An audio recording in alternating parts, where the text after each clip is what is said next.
নমস্কার বন্ধুরা, সিম্পল রন্ধনশালা চ্যানেলে আপনাদের সকলকে স্বাগত। আজ আপনাদের সকলের সঙ্গে আমি একটা স্ন্যাক্স রেসিপি শেয়ার করে নিতে চলেছি। খুব সহজেই মাত্র কয়েকটা উপকরণ দিয়ে কিভাবে এগ ডোনাট বানানো যায় সেই রেসিপি আমি আপনাদের সঙ্গে শেয়ার করে নেব।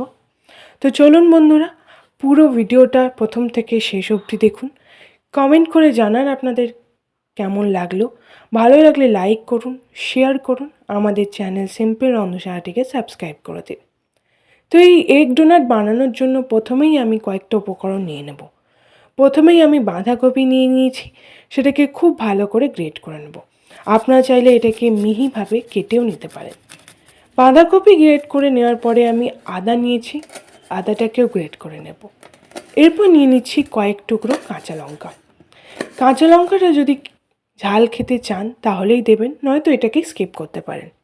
এর সাথে নিয়ে নিয়েছি একটা পেঁয়াজ কুচি, গাজর কুচি এবং শসাও কুচি করে নিয়েছি। প্রথমেই একটা পুর বানানোর জন্য কড়াইতে আমি 1 চামচ ঘি দিয়ে দেব। ঘিটা গলে আসলেই এতে দিয়ে দেব চপড অনিয়ন বা পেঁয়াজ কুচি এবং তার সাথে দিয়ে দেব কাঁচা লঙ্কা কুচি। পেঁয়াজ কুচি এবং কাঁচা লঙ্কা কুচিটাকে খুব ভালো করে নেড়ে নেড়ে ভেজে নিতে হবে। 1 মিনিট পর পেঁয়াজ এবং লঙ্কাটা একটু ভাজা ভাজা হয়ে গেছে। এরপর আমি গ্রেট করে রাখা বাঁধাকপিটা দিয়ে দেব। গ্রেট করেও নিতে পারেন বা বাঁধাকপিটাকে কিন্তু এইভাবেই লম্বা করে কেটেও নিতে পারেন। এবার এটাকে 2 মিনিট খুব ভালো করে ভেজে নিতে হবে। 2 থেকে 3 মিনিট বাঁধাকপিটাকে ভেজে নেওয়ার পর আমি এখানে মৌরি দিয়ে দিচ্ছি। মৌরিটাকে এভাবেই হাতে কিছুটা গুঁড়ো করে দিয়ে দেব। এরপর দিয়ে দেব স্বাদ মতো লবণ, তার সাথে দিয়ে দিচ্ছি 1/2 চামচ হলুদ গুঁড়ো এবং এরপর দিয়ে দিচ্ছি জিরে, শুকনো লঙ্কা, গরম মশলা, গোলমরিচ শুকনো খোলায় ভেজে গুঁড়ো করে নিয়েছিলাম। সেই ভাজা মশলাটাই আমি এখানে দিয়ে দিলাম প্রায় 3 চামচ। এরপর দিয়ে দিচ্ছি কুচিয়ে রাখা গাজর এবং তারপর দিয়ে দেব আদা কুচি। আদা কুচিটা একদম সবার শেষেই দিতে হবে বন্ধুরা। সমস্ত উপকরণগুলো খুব ভালো করে মিশিয়ে নেব। সবজিগুলোকে 80% সিদ্ধ করতে হবে এবং এটা যাতে কাঁচা গন্ধ না থাকে সেটাও খেয়াল রাখতে হবে। এর সাথে দিয়ে দিচ্ছি 1 চামচ টমেটো কেচাপ বা টমেটো সস। সসটা দেওয়ার পরে এটাকে খুব ভালো করে মিশিয়ে নেব। এরপর দিয়ে দেব ছাতু 2 চামচ। এই ডোনাটটা বানানোর জন্য আমি এখানে ছাতু ব্যবহার করছি যাতে পুরটা খুব ভালোভাবে মিশে যায়। তো সমস্ত উপকরণগুলো মিডিয়াম থেকে লো ফ্লেমে এভাবেই নেড়ে যাব যাতে পুরটা নিচে ধরে না যায় বা পুড়ে না যায়। তো এভাবেই 3 থেকে 4 মিনিট মিডিয়াম আঁচে খুব ভালো করে কষিয়ে নিয়েছি। সমস্ত সবজি এবং মশলার কাঁচা গন্ধ চলে গেছে। এবার এটাকে নামিয়ে নেব। এবার একটা ডো বানানোর জন্য একটি পাত্রে আমি 1 কাপ ময়দা নিয়ে নিয়েছি। 1 কাপ ময়দার সাথে আমি এখানে নিয়ে নেব 2 চামচ ঘি। আমি এখানে ঘি ব্যবহার করেছি। আপনারা চাইলে ঘিয়ের পরিবর্তে সাদা তেল ব্যবহার করতে পারেন। তার সাথে দিয়ে দিচ্ছি সামান্য পরিমাণে লবণ, 1 চিমটে চিনি দিচ্ছি। এবার সমস্ত ময়ামটা খুব ভালো করে মিশিয়ে নেব। তারপর অল্প অল্প জল দিয়ে ময়দাটাকে একটা ডো বানাবো। ডোটা খুব বেশি শক্ত বা খুব বেশি নরম হবে না। আমরা এমনি সাধারণ যেমন ডো বানিয়ে থাকি সেরকম ডো বানাতে হবে। ডো বানানো হয়ে গেলে সাদা তেল ডোটার গায়ে লাগিয়ে কিছুক্ষণের জন্য আমি এটাকে চাপা দিয়ে রেখে দেব। চাপা দিয়ে রেখেছি প্রায় 10 মিনিটের জন্য। 10 মিনিট পর ঢাকনা খুলে এটাকে আরও একবার মেখে নেব। দেখুন বন্ধুরা, একদম ঠিকঠাক ডো বানানো হয়েছে। এবার এই ডো থেকে আমি ছোট ছোট লেচি কেটে নেব। আমি এখানে আমার পছন্দের মতো সাইজের লেচি কেটেছি। আপনারা কিন্তু আপনাদের পছন্দের সাইজের লেচি কাটবেন।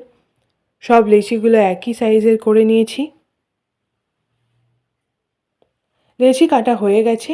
এবার আমি এইভাবে হাতের চাপ দিয়ে দিয়ে একটা খুলির মতো তৈরি করে নেব। এভাবেই চারদিকটা একটু সরু হতে হবে। খুলি তৈরি হয়ে গেছে। এরপর আমি পুরটা এই খুলির ভেতর দিয়ে দেব। বাঁধাকপির যে পুরটা তৈরি করেছিলাম সেটা দিয়ে দেব।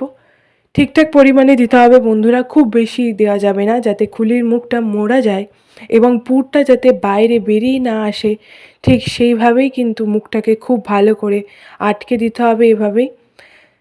এবং খেয়াল রাখতে হবে যাতে ফেটে না যায়, এবং এভাবেই এটাকে খুব ভালো করে বানিয়ে নিতে হবে। দেখুন বন্ধুরা, একটা লেচির মতো তৈরি হয়ে গেছে। এরপর আঙুল দিয়ে চেপে মাঝখানটা একটুখানি গর্ত করে দেব, তাহলেই কিন্তু এগুলো একদম ডোনাটের মতো তৈরি হয়ে যাবে। অনেকটা ডোনাটের মতো দেখতে হবে, ঠিক এইরকমই দেখতে হবে। এইভাবে কিন্তু আমি বাকিগুলোও তৈরি করে নেব। একটা রেডি হয়ে গেছে, বাকিগুলোও ঠিক একইভাবে তৈরি করে নেব। পুর ভরার সময় অবশ্যই মনে রাখবেন যাতে পুরটা বাইরে বেরিয়ে না আসে। এরপর আমি ডোনাটের মাঝখানে কিছুটা পরিমাণে সুজি দিয়ে দেব। এই ডোনাটগুলোকে বয়েল করার জন্য আমি একটি পাত্রে কিছুটা পরিমাণে জল গরম করতে দিয়েছি। জলটা গরম হোক বন্ধুরা, ততক্ষণ অন্য একটা জিনিস তৈরি করে নিই। আমি একটি বাটিতে একটা ডিম নিয়ে নিয়েছি, সামান্য নুন, ভেজে রাখা গুঁড়ো মশলা দিয়ে দিয়েছি সামান্য পরিমাণে। এরপর দিয়ে দিচ্ছি গরম মশলা গুঁড়ো। এরপর দিয়ে দিচ্ছি সামান্য পরিমাণে চিলি ফ্লেক্স, আপনারা চাইলে চিলি ফ্লেক্স নাও দিতে পারেন। এবার পুরো ডিমটাকে খুব ভালো করে সমস্ত মশলার সাথে ফেটিয়ে নেব। এবারে ওই গামলির ওপর একটা ফুটো পাত্র দিয়ে দেব এবং ডোনাটগুলো তার উপরে এইভাবেই সাজিয়ে দেব। জলটা কিন্তু একদমই গরম হতে হবে, তারপরে কিন্তু এই ডোনাটগুলো দেওয়া যাবে। এইভাবেই ডিমের গোলাটা সুজির ওপর এবং ডোনাটের গায়ে খুব ভালো করে লাগিয়ে দেব এবং মাঝখানে কিছুটা দিয়ে দেব। এই এগটাই কিন্তু বয়েলড হবে, সিদ্ধ হয়ে আসবে এবং এর রঙটাও কিন্তু একটু অন্যরকম হয়ে যাবে, ফলে ডোনাটের টেস্টটাও কিন্তু খুব ভালো হবে। এবং আপনারা দেখতেই পাচ্ছেন বন্ধুরা, একদমই কম তেলে বা একদমই তেল ছাড়া আমরা এই ডোনাটটা তৈরি করছি। তো এবার ডোনাটটাকে বয়েল করার জন্য বসিয়ে দিয়েছি। এবার এই ডোনাটগুলোকে মিডিয়াম থেকে লো ফ্লেমে 40 মিনিটের জন্য বয়েলড হতে দিতে হবে। 40 মিনিট পর চাপা খুলে দেখে নেব ডোনাটগুলো সিদ্ধ হয়েছে কিনা। বয়েলড এগ ডোনাট একদম রেডি। এবার এটাকে ঠান্ডা করতে দেব 10 মিনিটের জন্য। বাঁধাকপির পাতার ওপর সার্ভ করে নেব চটজলদি এগ ডোনাটের রেসিপি। কাঁচা ডিমের গোলাটা দেখুন বয়েলড হয়ে গিয়ে দারুণ দেখতে লাগছে এবং এর টেস্টটাও হবে খুবই ভালো। তো পুরো রেসিপিটা কেমন লাগলো আমাদেরকে কমেন্ট করে জানান। ভালো লাগলে লাইক করে দিন, আমাদের রেসিপিটাকে শেয়ার করে দিন। আমাদের চ্যানেল সিম্পল রন্ধনশালাটিকে অবশ্যই সাবস্ক্রাইব করে দিন এবং পাশের বেল আইকনটি প্রেস করে দিন এবং আমাদের চ্যানেলের সাথে থাকুন। ধন্যবাদ।